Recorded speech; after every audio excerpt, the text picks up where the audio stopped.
everyone, welcome back to our channel. Today I'm doing a quick video all about chickenpox because basically it's been in our house for about a month now. Isla originally got it when she was 18 months, then got it again she's almost 3, so it was a few weeks ago she had it, and now Lachlan has it really badly. So I thought I'd do a quick video because basically I had no idea what to do before they both got it, which is usually the way with kids' illnesses.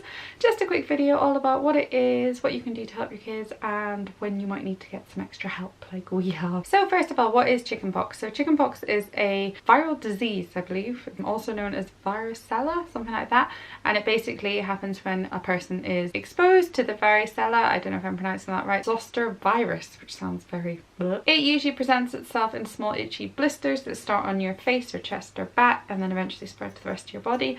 You can also get a fever with it, you can get very ill with it. It is more common in kids than it is in adults, and it's more of a problem in adults than it is in kids unless they have weakened immune systems or they're under 4 weeks old, I believe.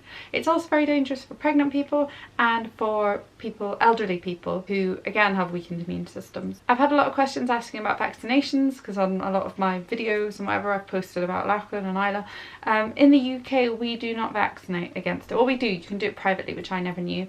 I think it's about 80 quid a jab, and I will be doing it for my 3rd child, I think.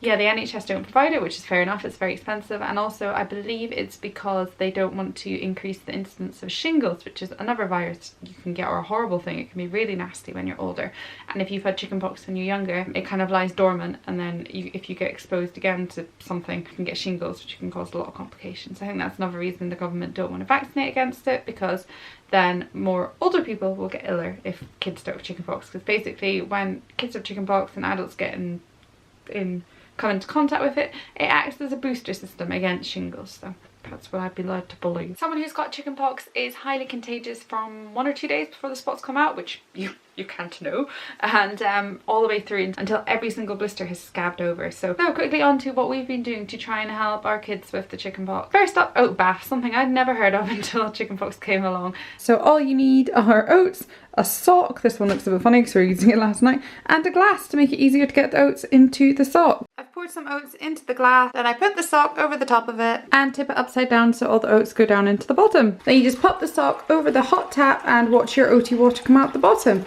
I find sometimes I have to give it like a bit of a squeeze to get some of the stronger oaty stuff out. That looks really weird. I also found last night that Lachlan really liked me rubbing the oat sock all over him. Oh my goodness, we're excited. I don't know if it adds to the soothing a little bit more, but he seems to like it. Here he is in the oat bath. He still can't hold himself up yet, so it's literally heartbreaking seeing them all out like this. I've never seen such bad pox. Look at his skull. So when drying him, I'm trying to pat them instead of rubbing them, so I don't want to aggravate them. And making sure every single little bit of them's dry because we don't want any infections to start, do we? Next up is Calamine Lotion, which we've not had a lot of success with, to be honest. I didn't use it with Isla at all because I was using something else, and then with Lachlan I tried it because he couldn't have the other thing. Well, I thought he couldn't, but the doctors okayed it now. But yeah, it's meant to take out the itchiness. It's very chalky. You put it all over, it smells very strongly, and I've heard it's very good in a lot of cases, and a friend also said if you put it in a spray bottle and spray it on and keep it in the fridge, it can bring a lot of relief. So definitely one to try. It hasn't worked that great for us, but definitely give it a go. The next thing we tried is this virus save, which comes in either a spray like this or a gel, and it did really well for the toddler. She loved it. She even said as soon as we put it on, she was like, ooh, cool, and like it felt cold on her, and it sort of brought down the rash quite a bit. So yeah, this is really good stuff. A little bit pricey. We got it off Amazon. I think you can get it in Asda and Boots and your usual places, but it is a chickenpox relief cooling spray gel, and it also helps with scarring as well, I believe. So definitely give that one a go. This got recommended to me a lot on Instagram and on YouTube. It is Poxclin, which is a cool mousse for children with chickenpox, obviously. It is a patented bioactive bacterial blocker derived from natural plants apparently, and it blocks the bacteria from attacking the skin and then reduces the chance of infections. This would be really good for adults and older kids because obviously when they can scratch, that's when you usually get the bacterial infection because of bacteria under your nails and things like that. So very handy. Also helps to prevent scarring as well. I've started using this on Lachlan because the doctor said I could, and I think it does bring him relief, but he sometimes screams when I put it on because he's got a lot of infected spots and a lot of he has a lot of spots. So I think this is quite intense for him, but once it's on and once it's all over him, it does calm him down. So I assume it's working. Keratin. So this was a lifesaver with the toddler. It completely stopped her itchiness towards the peak of her chicken pox.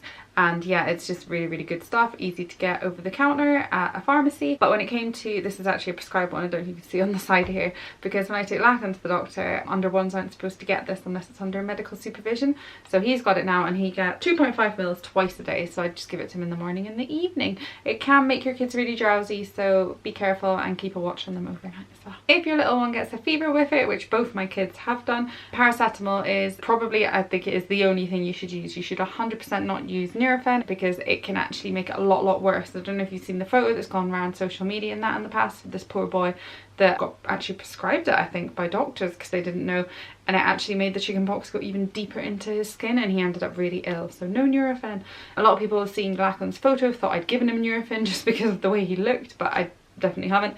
And yeah, paracetamol, so Calpol, always a winner. In Lachlan's case, I'm not one for taking my kids to the doctor willy-nilly. I'm not really an antibiotic person or a person that kind of worries. I'm not like an over worrier. But yesterday with Lachlan, he was not settling, and he was really awful, and his temperature was up and I couldn't get it down, and a lot of his spots were looking a bit suspicious. So I thought I'll just give the doctors a call and see. I didn't want to go in because obviously they're really contagious, so try not to take your child to the doctor if you think they've got chickenpox. Give them a call and see what they say, and it's usually only if there's complications they'd ever want to see you, as far as I'm aware. So we ended up going in at closing time to see a doctor, a really great doctor, I really like him. And he said, I went in and I was like, oh, can you tell me what spots will look like if they're infected? And he like pointed to Lachlan's head and was like, all of them. I was like, oh god, I'm such a bad mom. So yeah, Lachlan's spots have gotten pretty infected, so we are now on amoxicillin, which is this lovely yellow liquid here, which smells like, apparently it's meant to smell like bananas. Kind of does. I vaguely remember it from my childhood, but Isla's never had antibiotics, and this is Lachlan's first time, so I've not seen this in a very long time. But I had to give it to him in the doctor's first time just to make sure he didn't react. You have to keep it in the fridge, keep it nice and cold so it's all nice and fresh. And he is getting 1 5ml spoonful, well, in the syringe, 3 times a day to help with the infection of his spots. If his symptoms don't calm down in the next 24 hours, then he might get given an antiviral and we might end up in hospital, which is really horrible. So fingers crossed. He's actually sleeping for the first time today right now, so I'm hoping he can rest and get better. So yeah, that is my little video all about chickenpox. So hopefully it'll help any of you that are yet to go through it to be a bit prepared, or who are going through it to maybe try something different out, see if you can relieve the symptoms a little bit more, because it is really horrible. And like I mentioned before, I would have never considered getting my kids vaccinated for chickenpox before, but after what Lachlan's going through, I know it's a very bad case. The doctor said it's the worst case he's seen, but it's just horrible, really horrible. So I might, if and when we have a third child in the very far future, they might be getting vaccinated. Anyway, thanks for watching. Don't forget to subscribe, don't forget to give us a thumbs up if this video helped you in any way, and yeah, we'll see you very soon. Bye.